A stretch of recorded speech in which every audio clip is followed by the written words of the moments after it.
Бачите пагоню. Гэта цягнік на Вільню.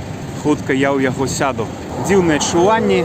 Нібыта едзеш на перапахаванне, а з іншага боку нібыта на карнавал. І сапраўды я чакаю у Вільні убачыць беларускі карнавал. Ну, пасля, канешне, усіх памінальных урачыстасцяў.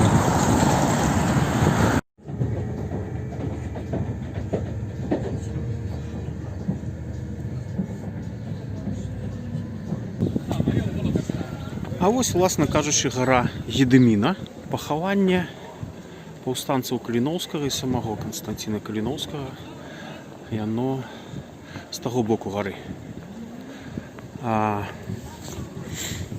Мы зараз крыху пройдзем і убачым, вось уже бачым кавалачак катэдральнага сабору, дзе зараз адбываецца адпяванне. Адпяванне душ загинулых паўстанцаў. Światło wieczne niechaj im świecić, niechaj odpoczywają u supokoi. Amen.